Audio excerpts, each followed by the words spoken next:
Hey Sam, Rabbi, how are you? yourself? How's Florida?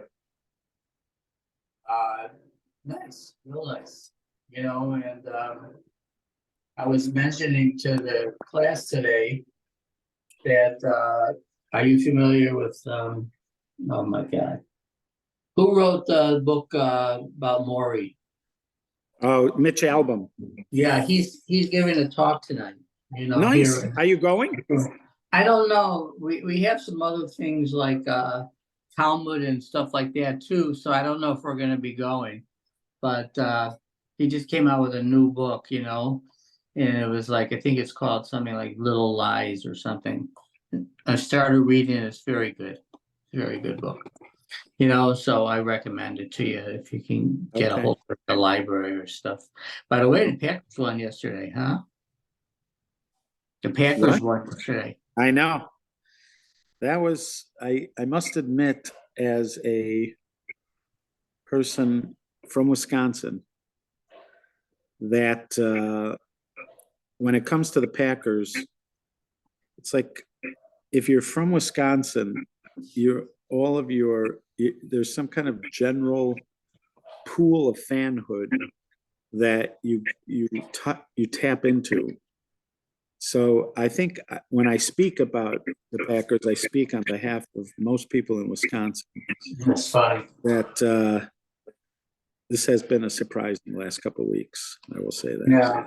Pleasantly. Rabbi, one thing I wanted to tell you before I forget was one Yeah. of the reasons that I used to come late to the class in the morning, the Talmud class, and I would come at sort of late was because my mom passed away, and I needed to say Kaddish for her, and I was doing it through my Aunt Shamet minion in the morning, because they had it on Zoom.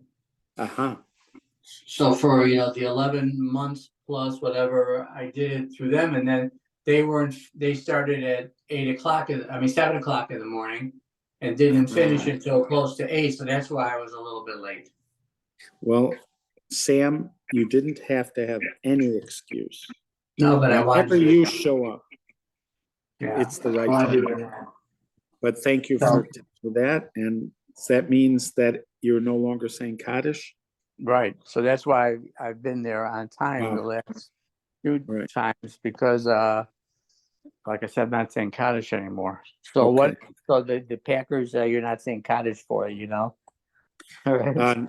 Correct. Now, last year, the Packers did have a route to the playoffs and got very close, and then sadly lost the last game of the season and were therefore out of the playoffs. So the fact that they now are in playoff position is not enough to give comfort. You have to actually seal the deal. So we'll see what happens. Yeah. Well, did you see? I think San Francisco seems to be one of the teams to beat, Right. No, the Packers aren't in that league. There's there's that group at the top, like San Francisco, Philadelphia. They're Dallas. There are teams that are way, way better than the Packers are. But well, any team can win on a given day, that's true. I believe that is true. Like in baseball, when Houston won, the Texans, any team can win in a certain time. It's just a matter of that is correct. What's going on. Good. All right. How's your family? How's your family doing? Good. We went to New York 2 weeks ago for a bris in New York for a grandson. What number? Not counting 15. 15. Oh my God, Rabbi, that's amazing. But that's no achievement of mine. It's obviously an achievement of my grandchildren. And as far as I'm concerned, the first grandchild was the transformation and everything after. I'm very grateful for everyone. But let me tell you a funny story. I'm going to have 7 grandchildren. 6 are boys and 1 is a girl. And the way we found out about the girl just quickly was that my son, who's having her, gave a instruction to my other son, because he didn't know, the first one did not know what it was going to be. So he Yeah. gave an instruction to his brother that what they were gonna do is they were gonna play tennis and serve. And what the balls were either loaded with either pink, like Oh, this was a gender reveal. right. This was a gender reveal. So he had pink, what is it, Blue. graffiti and blue graffiti. And when he served the ball, all of a sudden all the graffiti popped into the air and it was pink. And we had 6 boys before this. We went crazy because it was so different. That's cute. Very cute. I'm very grateful. I also, my sons were all boys. I mean, of course, my sons were all boys, but I mean, my children were all sons. So when we had our first grandchild was a girl, that also, I mean, that was also very exciting. Very excited. Yeah, for I had both. 4 boys. I had 4 boys. I had Yeah, at that time That's what I have. 5, As well. Yeah. 5 grandsons. Now I'm gonna have 7, and one of them is gonna be a girl. So that's Yeah. funny. Nice. Okay, so hi Estelle. We've been doing all the talking, but I noticed Hi, Rabbi. that you're there, Estelle, and it's very wonderful to hear your voice. Sorry for talking so No, much. That's no, fine. that's okay. it's very important. It's very Interesting to important. listen to. Thank you. All right, so we have been studying the Rambam's Book of Mitzvahs, and we got to the mitzvah of appointing a king. So when we got to the mitzvah of appointing a king, we looked at the Rambam's writing in his codes, partially because I was bothered by why it took them so long to appoint a king. It took almost 500 years for them to appoint a king after they entered the land of Israel. The Rambam, when he characterizes this mitzvah, he says that after we enter the land of Israel, there are 3 mitzvahs which now sort of come online. The mitzvah to appoint a king, the mitzvah to wipe out Amalek, and the mitzvah to build the Beis Hamikdash. So, but the question is, why did they wait so long in order to appoint a king? So we then looked at the Rambam in his codes, because part of the Rambam's codes, in other words, the encyclopedia of law that the Rambam wrote, that was meant to include all the laws.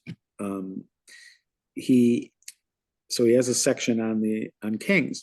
So over there, he deals with another question, which was, if it's a mitzvah to appoint a king, why does God seem upset that they asked to appoint a king in the time of Shmuel? And so in the codes, he just briefly deals with it. And he says that really what God was upset about wasn't that they were asking for a king, because of course they should want a king. The reason he is upset with them is why, and their sort of tone and attitude. They wanted a king because they wanted to sort of reject Shmuel and the system they had until then, which is God sort of leading things through Shmuel. It was the tone and the way they asked it, that they sort of want to be like other nations, and they're sort of rejecting Shmuel, rejecting God. So that's what God was upset about, not that they wanted a king, because it's the right thing to want a king. But it still did not answer why they waited so long. So I had a list of things after we looked through that section on the kings. I had a list of things that I said I was going to look into. That was one of them. Also, as the Rambam was listing the various rules when it comes to kings, he mentioned that a king is a man, not a woman, And not only is it that a king has to be a man, but any leader appointed over the Jewish people has to be a man, even if it's, no, we're not talking about the king. Any leader appointed as a leader over the Jewish people has to be a man. So that law, I also wanted us to explore. There were several other things. I wrote them down in my notebook, which I have here, which I will just mention now. But they were, why did they wait so long? The Rambam also said converts cannot be in leadership position. There's certain people of certain professions that can't achieve leadership. He listed all sorts of professions like tanners and certain other kinds of professions which are considered lowly professions. If somebody had that profession, they can't be a king. Also, I had mentioned that the Abarbanel, Don Isaac Abarbanel, had written a letter about whether you can support the overthrow of a king. And so this whole issue, because I think he evokes this notion in the letter that kings are ultimately appointed by God. So is that the case? The Rambam mentions prophets and the Sanhedrin being involved in the appointing of a king. So is that the idea that the prophet sort of represents God, and that God is part of the choosing? Is that meant there? Because he doesn't really emphasize God's role. The Rambam doesn't emphasize God's role. So those were some of the subjects I wanted to look into. But the one specifically that we're going to look at now is this issue of women being put in position of leadership in the Jewish community. So we're going to share content.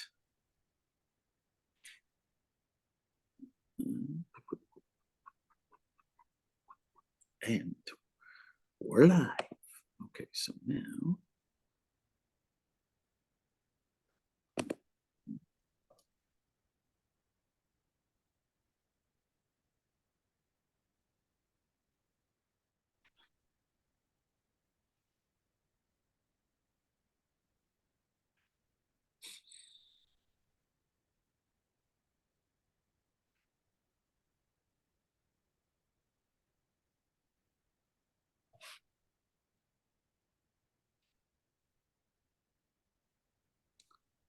Okay, so this is Women in Leadership by Rabbi Chaim Jachter. We've looked at him before. He's a sort of eloquent reviewer of halachic topics. All right, the Nesiim of the children of Israel play a prominent role in Parshat Naso. Hence, it's an appropriate opportunity to discuss the debate whether halacha permits women to serve in leadership positions such as the president of a synagogue. The Rambam's ruling. So this is how we entered this discussion. Those who rule that women may not serve in a leadership position cite the Rambam's ruling in Hilchot Malachim 1:5. That's what we read. The Rambam states, we do not appoint a woman as the king, as the Torah states, appoint a king but not a queen. Similarly, a woman may not be appointed to any leadership position among the Jewish people. The Rambam's major commentaries, the Kesef Mishnah and Radbaz, cite the Sifrei and the aforementioned verse as the source of the Rambam. However, the Sifrei merely states, Melech velo malka, that a woman may not be appointed as the nation's leader. The Rambam does not have an explicit source for the extension of the Sifrei's rule to apply to any position of leadership. Rav Moshe Feinstein, Igrot Moshe Yoredea, explains that the Rambam's source is the Gemara in Kedushin 67b. The Gemara states that not only are we forbidden by the Torah to appoint a convert as a king, but we're also forbidden to appoint a convert to a position of authority. The Rambam believes that the Gemara teaches that the position of the king is a paradigm for any leadership position. The rules that apply to a king apply to any leader. Hence, a woman may not be appointed to a position of leadership, just as she cannot be appointed as the leader of the entire Jewish people. So that's the Rambam's opinion. What is a position of authority? Ramosha Feinstein defines this term based on the Gemara in Kedushin that we just cited. The Gemara teaches that a convert should not be appointed as an inspector of scales and weights. Rav Moshe explains that even if the position is not prestigious, it can still be considered a position of authority. What distinguishes a position of authority as opposed to a poel, a hired worker, is that a poel is hired to do the bidding of his employer, whereas one in a position of authority is hired to at times act not in accordance with the will of his employer. The inspector of weights and scales is in a position of authority because he does not permit one who wishes to be dishonest weights to utilize them.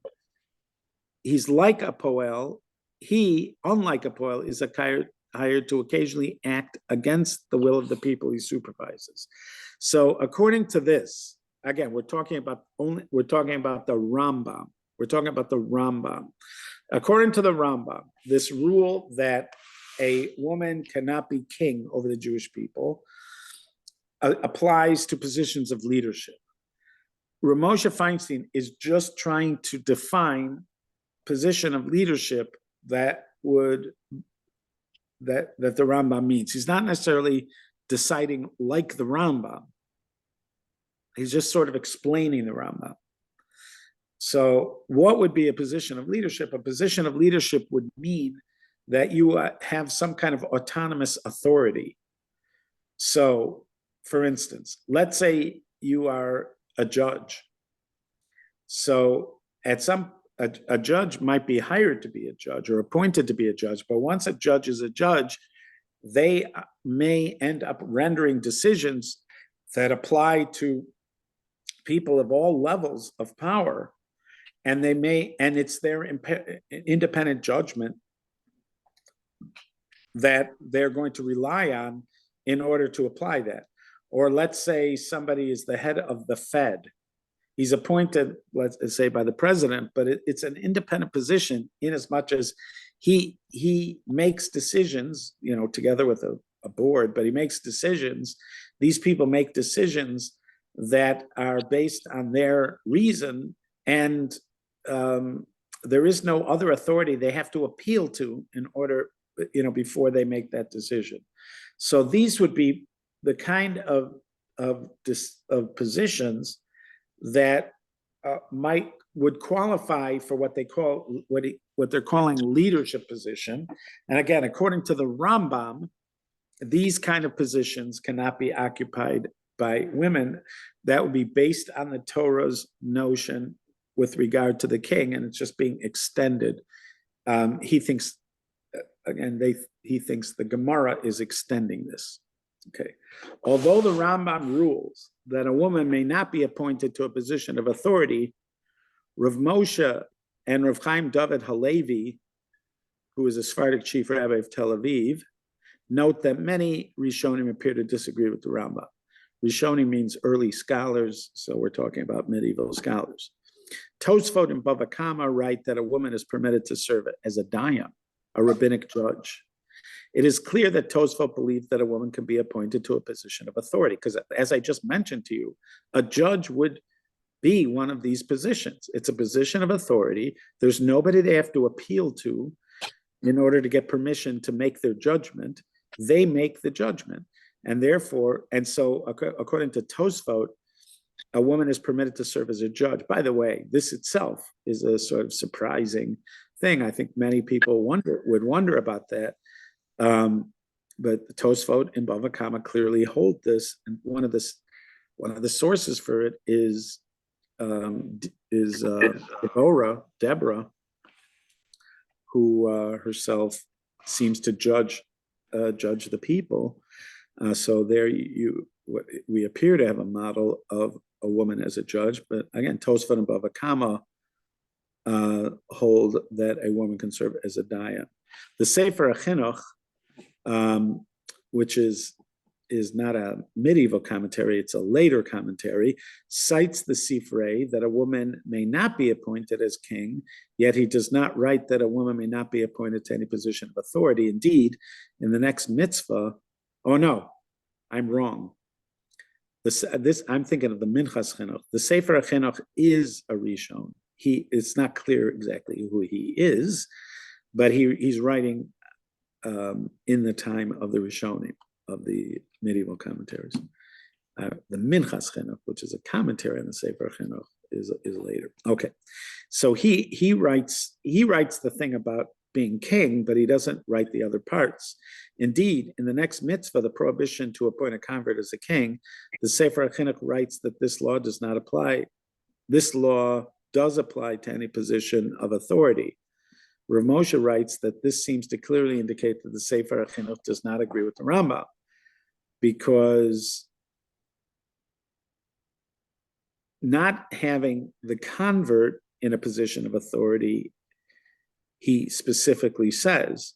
So if he felt that women couldn't be in a position of authority, he would have mentioned it, and he didn't.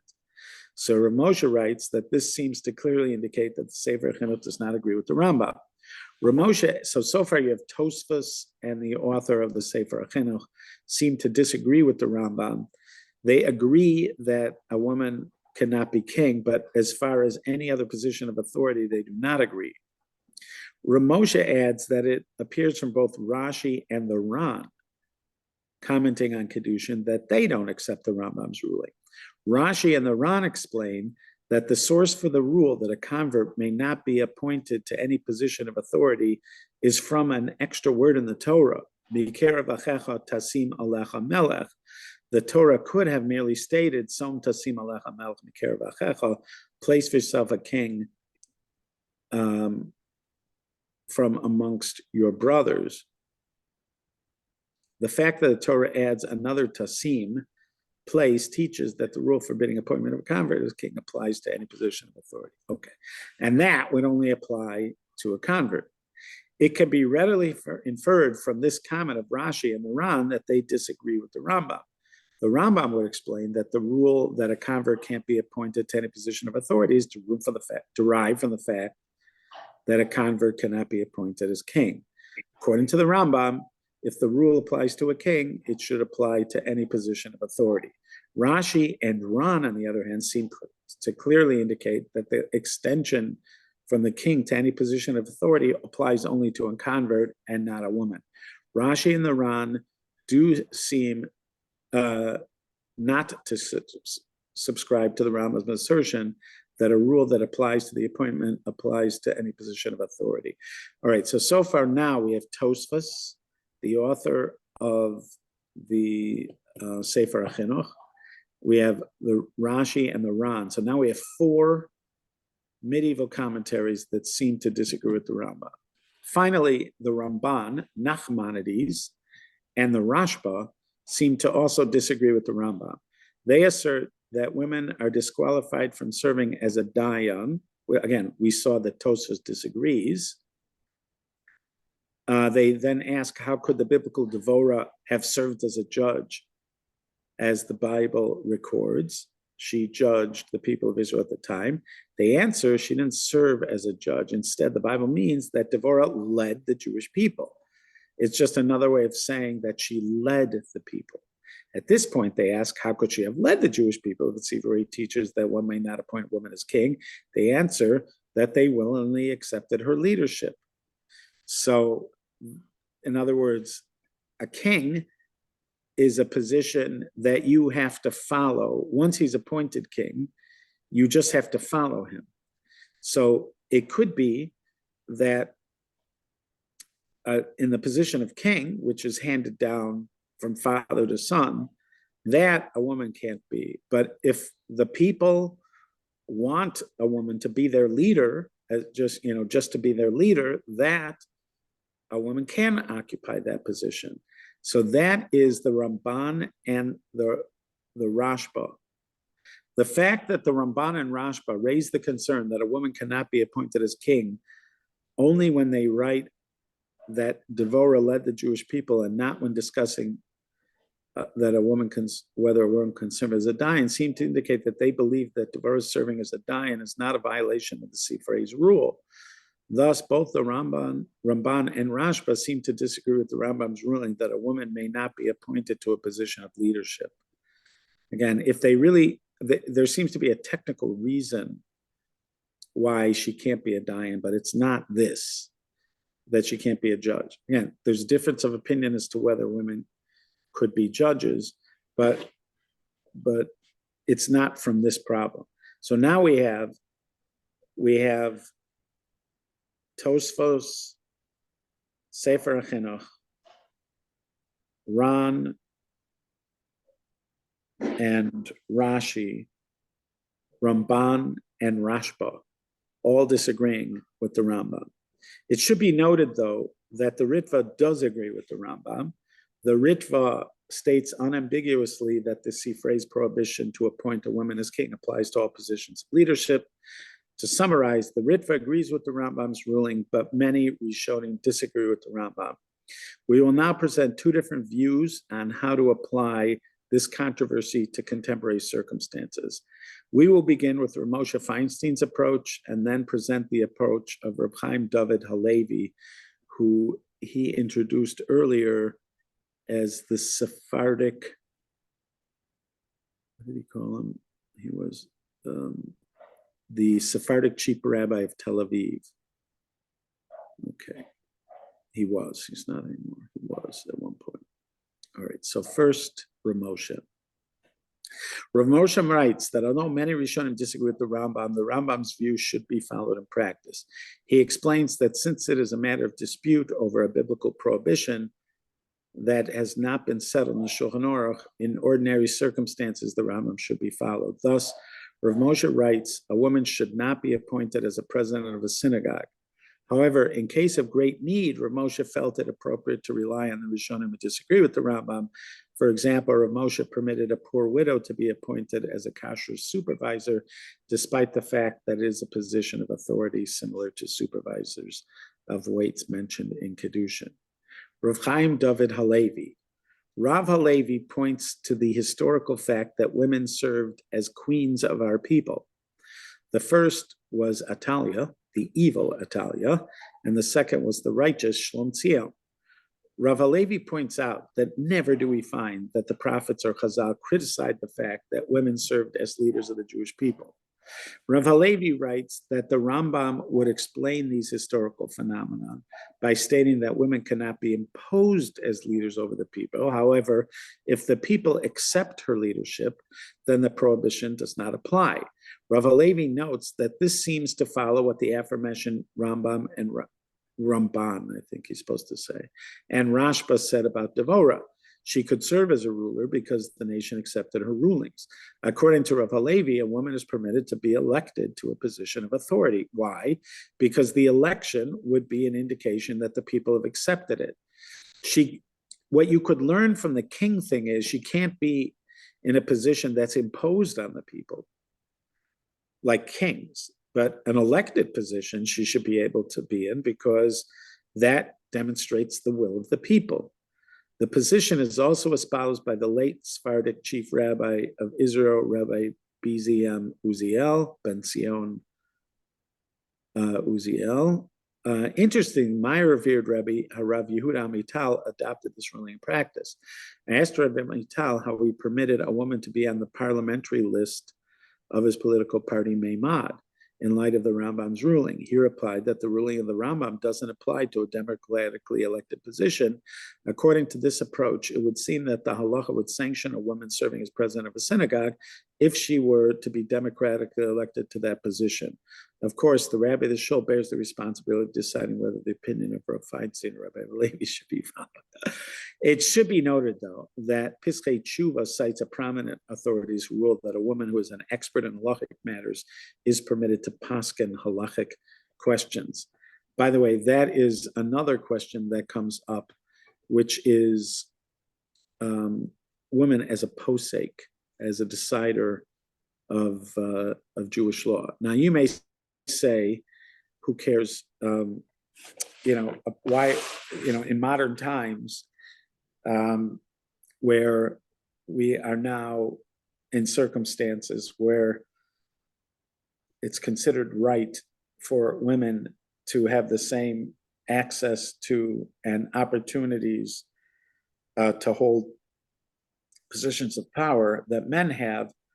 So doesn't this discussion sound out of touch with where we are?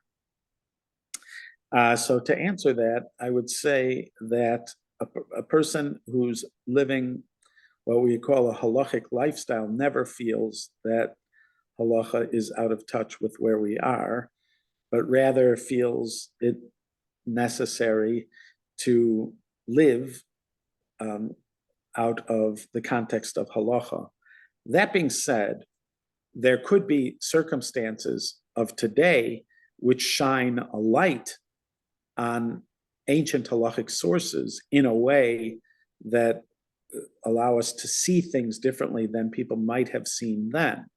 So for instance, let's say you end up with this result nowadays that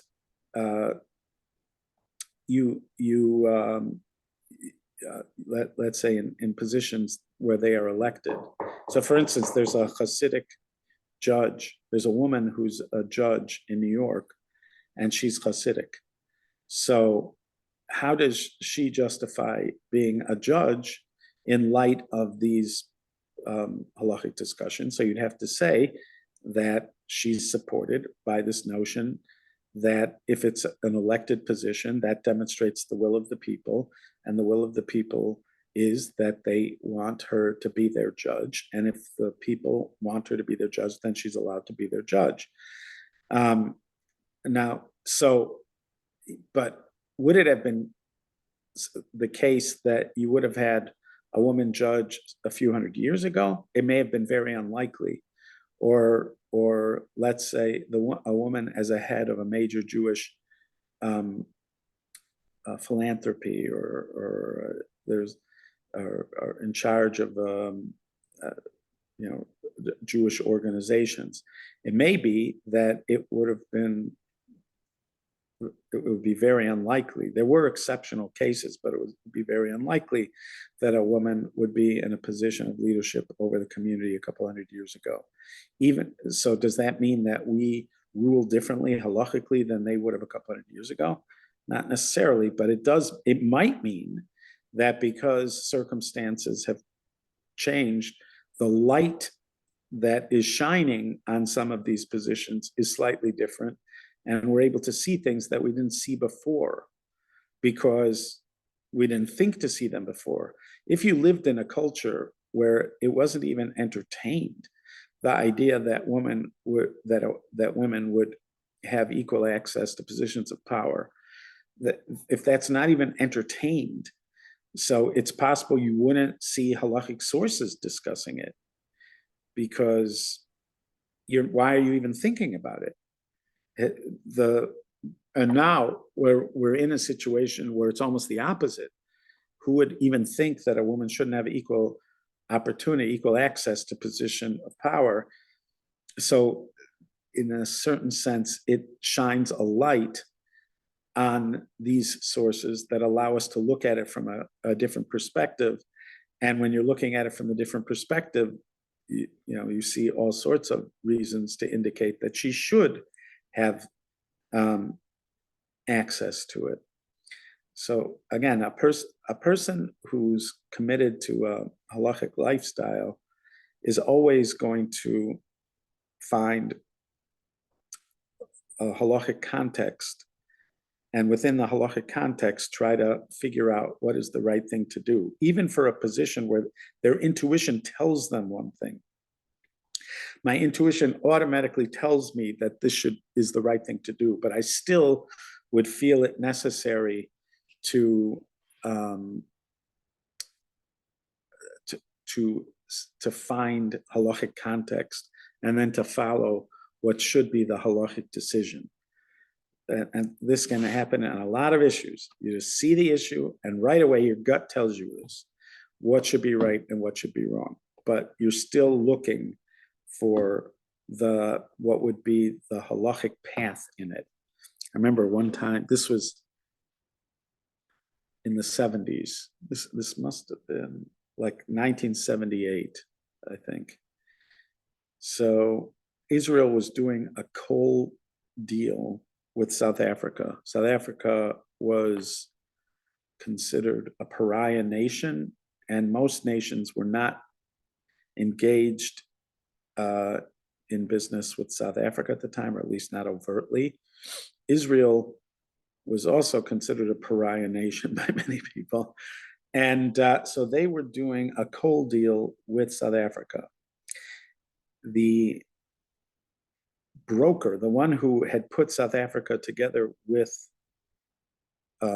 Israel on this deal, was Rabbi Elephant, who was who owned and ran the yeshiva that I was studying in called Itri.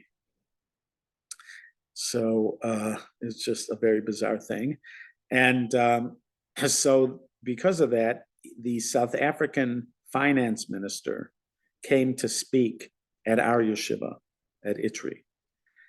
And I decided I'm not going to attend because he is the South African finance minister, and I did not support apartheid, and therefore I didn't want to be there and listen to the South African finance minister.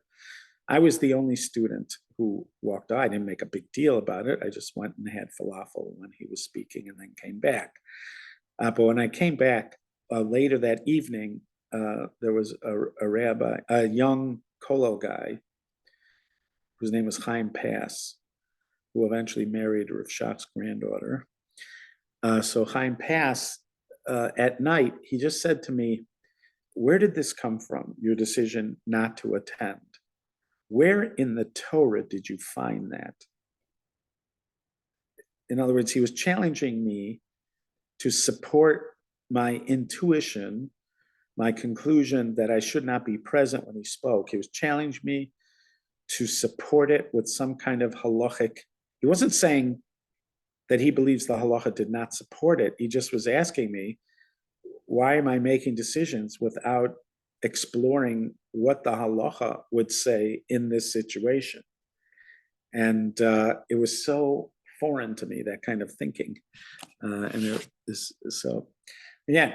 So this is that thing. You may intuitively say to yourself, of course, a woman should be able to be a leadership of a major Jewish organization, just like a man. But now you're being asked to support it from text. Now you're being asked to find support within a halachic context. Why? Because that's how you want to live. You want to live with all your notions coming out of halachic context. There's a book by Rabbi Soloveitchik called Halachic Man. This is sort of taken for granted that this is the goal of Torah, is that whenever you act in the world, you're acting in the world from Torah and inspired by Torah. So there you have it. Okay, I am very grateful that we got this opportunity to study together. Our learning today was in the merit of the speedy and quick return of the hostages, of the healing for the injured, for the comforting of the bereaved, for the protection of our soldiers, the protection of the people in Israel, protection of all of us. And Mashiach Tzidkenu should come b'mehera b'yameinu, speedily and in our day. You well, guys. All right. Thank you, Rabbi. Thank See you you. tomorrow. See you tomorrow.